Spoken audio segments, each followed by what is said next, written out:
Et nous continuons notre visite en ce mois de mars. Nous voici dans la volière de la réserve des hippopotames. Je vous propose en ce beau temps d'admirer les oiseaux qui peuplent la réserve. Comme ici en haut des arbres des spatules d'Afrique.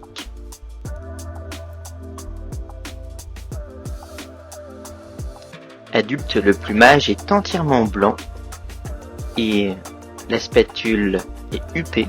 Elle possède une face à peau nue et rouge et le bec est en forme de spatule, d'où son nom. Les voici en train de voler.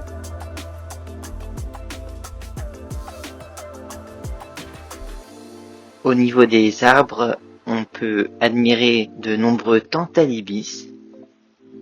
Sur la terre ferme, de nombreux oiseaux cohabitent.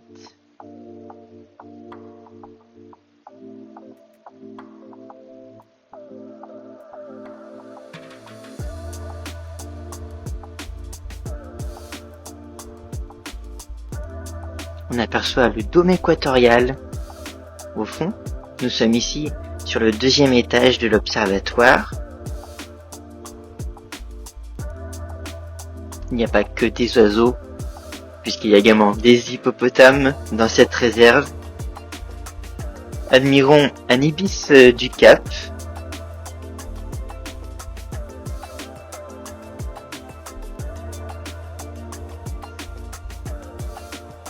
Qui a fait son nid sur les piliers de l'observatoire. À gauche ici une ombrette africaine, entourée de tantales, qui même si le nom est tantalibis, ne sont pas des ibis. Eux par contre, on peut les observer de près. Voici des ibis agédaches.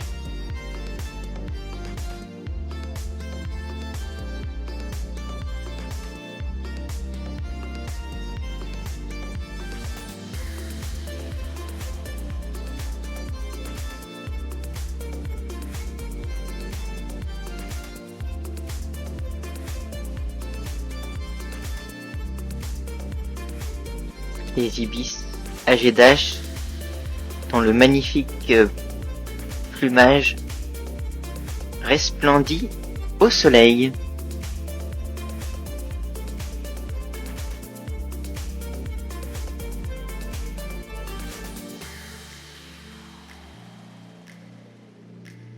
Les spatules d'Afrique que l'on trouve plutôt au niveau des terres, dans un habitat humide constitué de lacs ou de marais, aux œufs peu profondes, puisque c'est ainsi qu'avec leur bec, elles vont pêcher.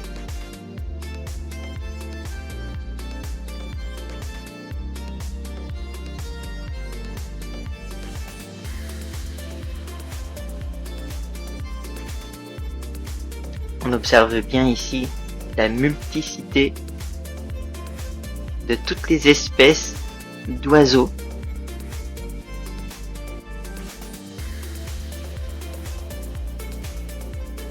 Il y a évidemment également des anatidés.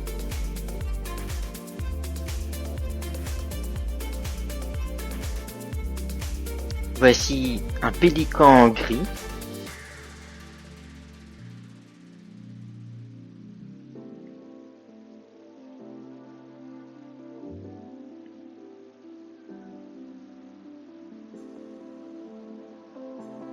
Et ici, voici des becs ouverts africains sur notre droite, tout en noir. C'est un échassier de la famille des cigognes, du genre Anostomus, qu'il partage avec le bec ouvert indien. On retrouve les becs ouverts africains sur tout le territoire africain, à l'exception du Maghreb. Il est également présent à l'ouest de Madagascar.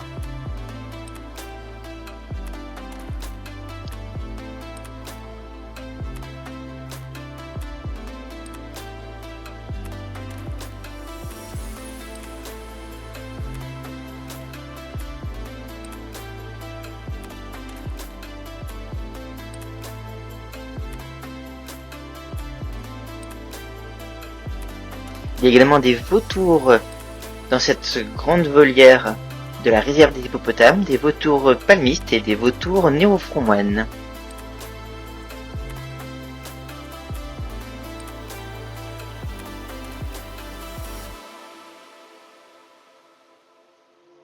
Voilà le bec ouvert. Il y a également des nyalas, une antilope, avec un dimorphisme sexuel important. Le mâle est à droite, tout en noir, et les femelles sur notre gauche.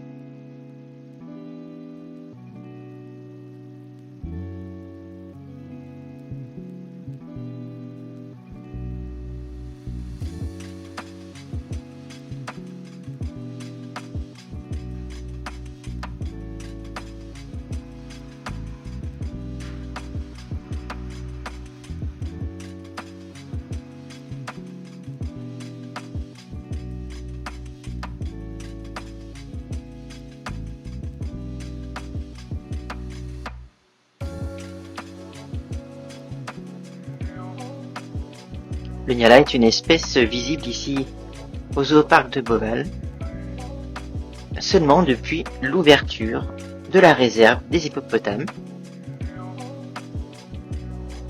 On retrouve également comme mammifères des potamochères.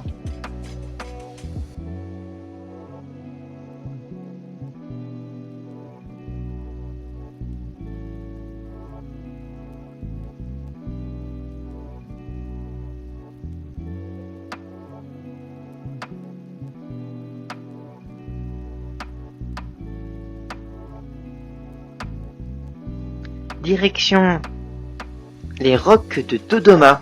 Nous restons en Afrique et nous observons ici des porc-épics du Cap et au fond d'ailleurs un suricate. Nous sommes dans la loge des porc-épics du Cap.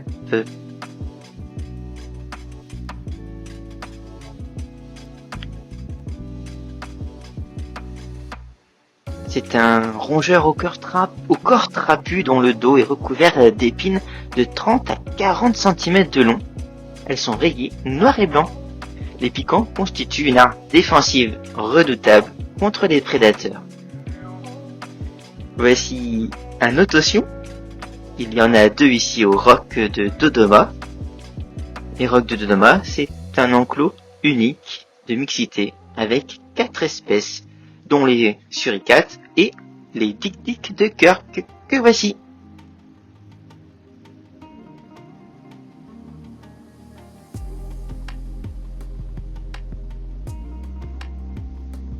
Ici au roc de Dodoma, il y a un couple de tic-tic de Kirk. L'espèce est également présente dans l'enclos des Candous depuis 2019.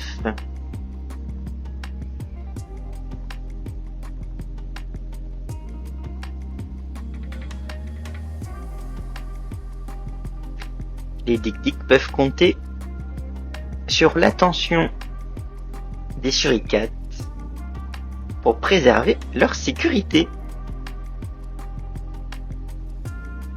Et ils sont à l'affût même à l'intérieur de la loge. La loge des suricates des rocs de Dodoma se trouve à l'intérieur de la maison des éléphants. Mais retour en extérieur pour observer notre couple d'ototions.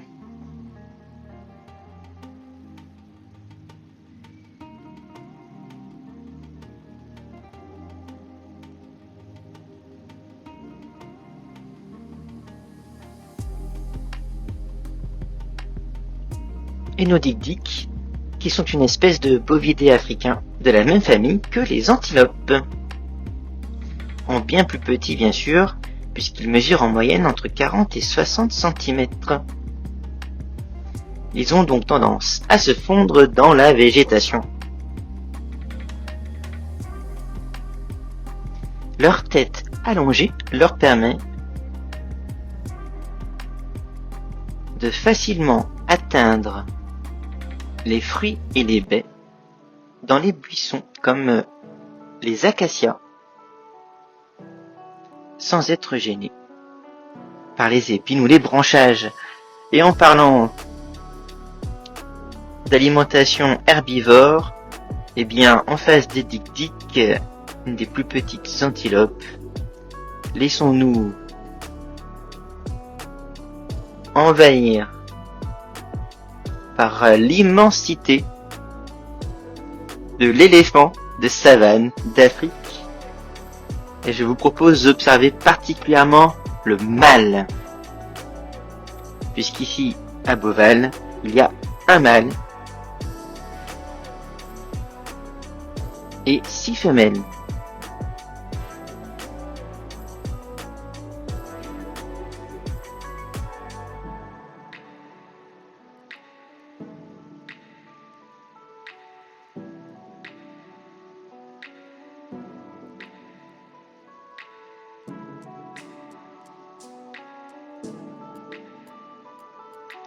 On observe les nuages de Beauval, les télécabines, et le dôme équatorial en fond. Le mâle est évidemment seul dans l'enclos, puisque ce sont des animaux solitaires.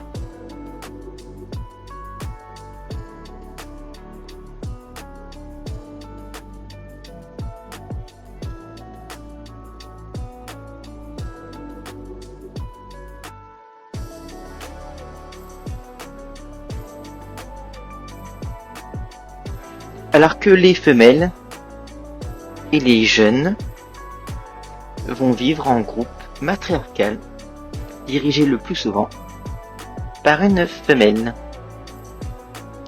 Et nous voyons à présent le groupe des femelles en extérieur.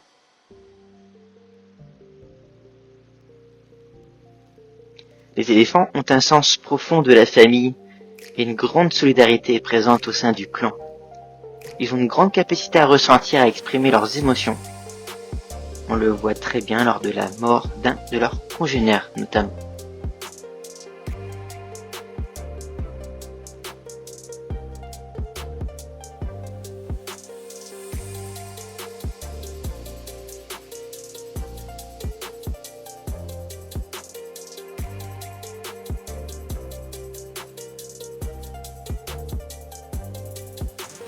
On observe très bien que même les femelles ont des défenses chez cette espèce, ce qui n'est pas le cas chez l'éléphant d'Asie.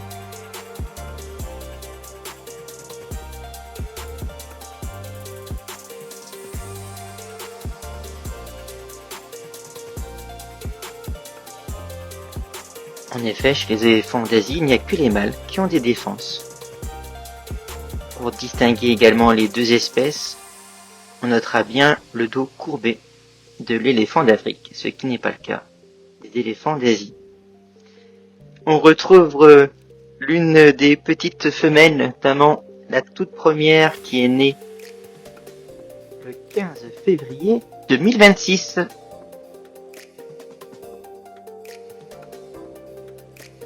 Elle peut déjà sortir en ce mois de mars, uniquement dans le pré-parc, à l'extérieur du bâtiment des éléphants. Elle est accompagnée de sa maman.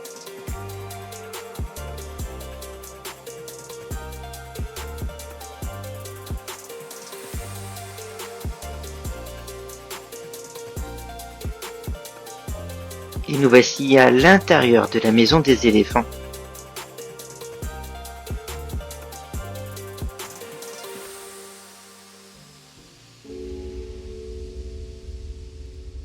Où en ce mois de mars, il y a 2 petites femelles. Là, on aperçoit bien les yeux blancs de la mère aveugle de la petite femelle, donc la première qui est née, que l'on a vu également dans le pré-parc.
Ça fait 2 ans que Beauval se prépare à l'arrivée de ces 2 petits bouts de chou, puisqu'en effet la mise en contact et les accouplements avaient été observés en mai, en juin et en juillet pour ces 2 femelles, avec le mâle que nous avons vu juste avant, en 2024.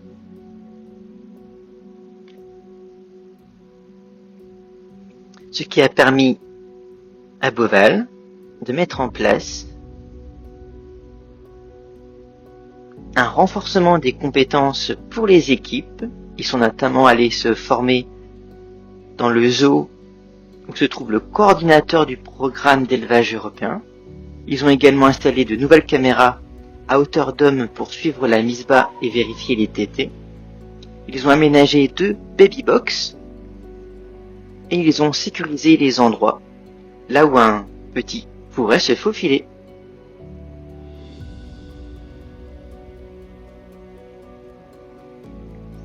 Tout était donc prêt pour les accueillir.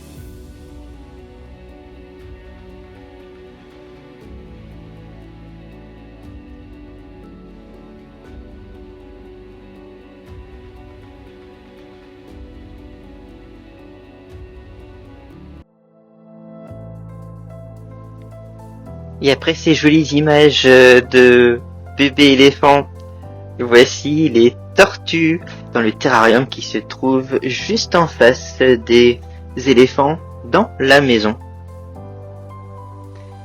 Dans ce terrarium, on peut y voir plusieurs tortues pancakes.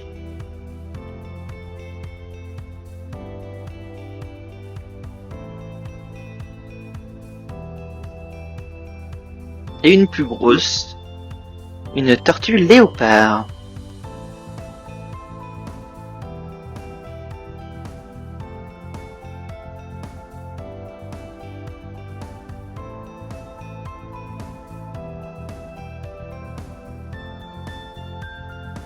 Qui nous observe.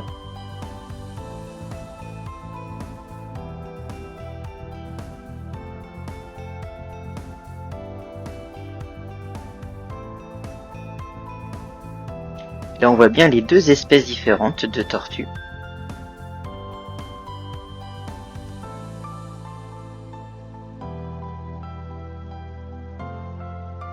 La maison des éléphants accueille donc des tortues, des éléphants et des suricates. Il n'y a qu'à traverser en sortant du bâtiment des éléphants et nous voici chez les okapis.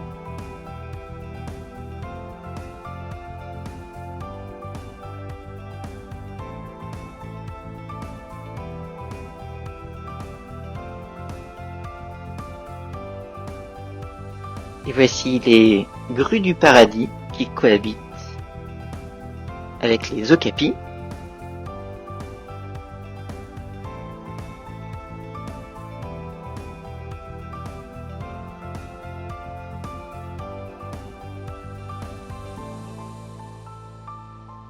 On peut observer des interactions entre les enclos et les okapis.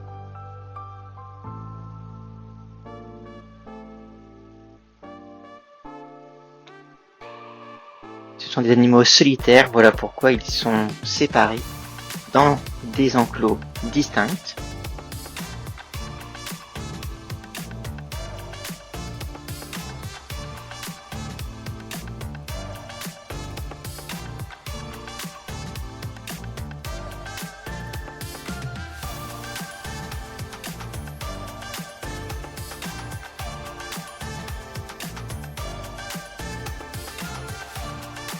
Rappelons que l'okapi fait partie de la famille des girafes. Ils ont donc plusieurs points communs physiques avec elle.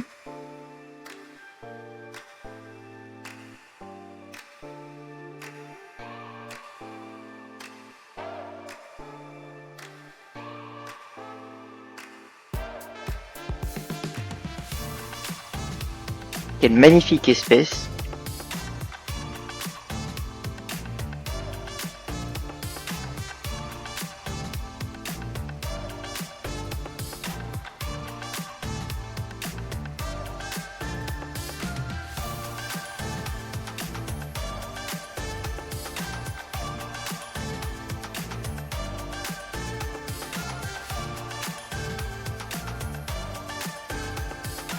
On peut bien voir ici ce qu'il a sur le fond qui ressemble à des petites cornes. Ce sont des ossicones, comme les girafes d'ailleurs.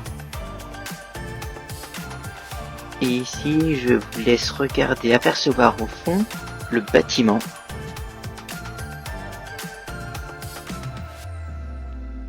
Alors, pourquoi je vous montre ces images?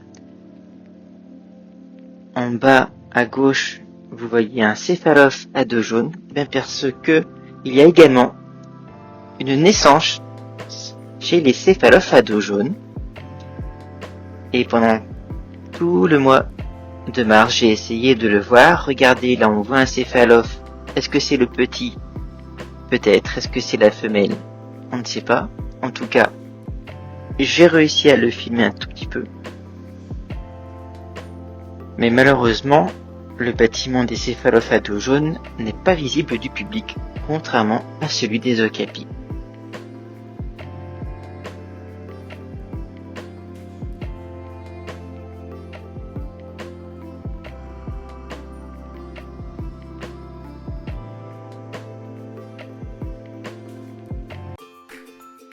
Nous restons en Afrique, mais nous voici au niveau de la savane. Juste en face de la grande plaine africaine, voici les mangoustes-naines.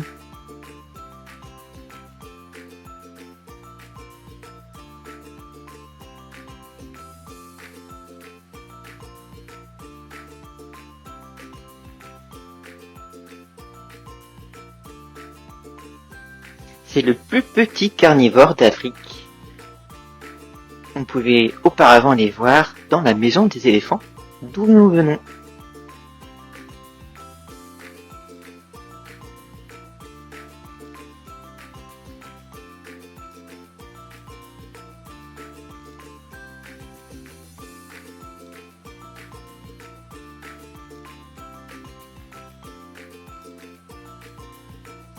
Et non loin d'elle, voici les tortues sillonnées.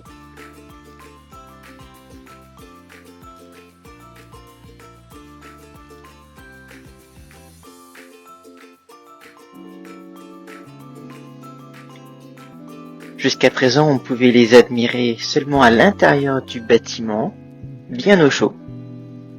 En ce mois de mars, nous avons le plaisir de les voir profiter de la verdure.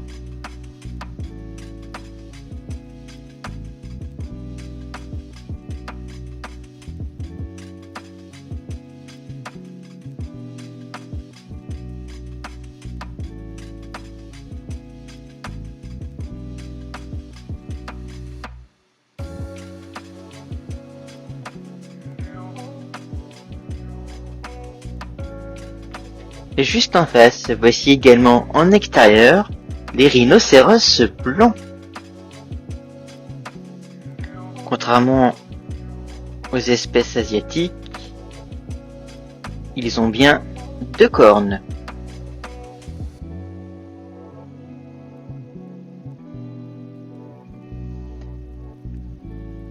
En voici un qui vient de sortir du bâtiment.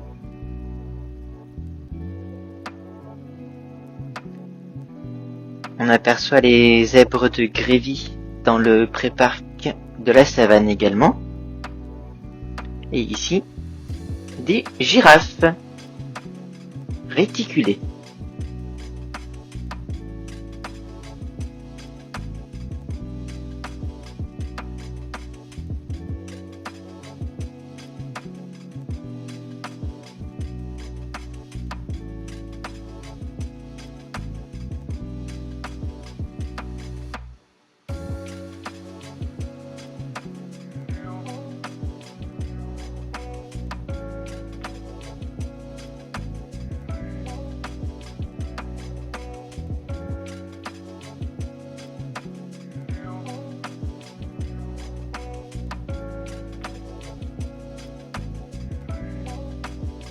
On profite à présent des rhinocéros blancs dans le grand enclos de la savane, en compagnie de quelques anatidés.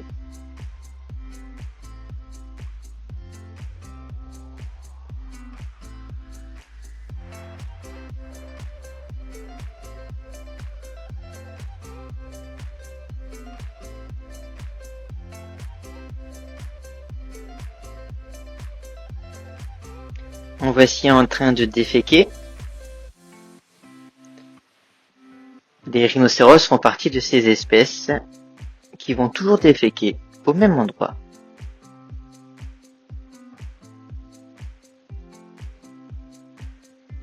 Là, comme ils viennent de ressortir à nouveau en extérieur,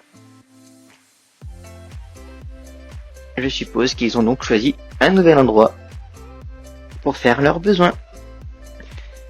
Et encore juste en face de la grande savane africaine, voici le territoire des guépards.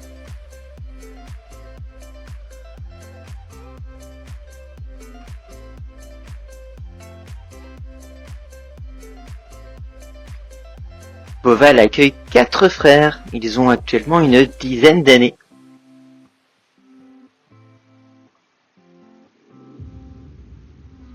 Pour une espérance de vie pouvant aller jusqu'à 20 ans en parc zoologique, contrairement à 10-12 ans seulement dans la nature. Profitons de ces magnifiques créatures, et c'est sous ce soleil en Afrique que je vais vous laisser. On se retrouve très vite pour une autre visite en ce mois de mars.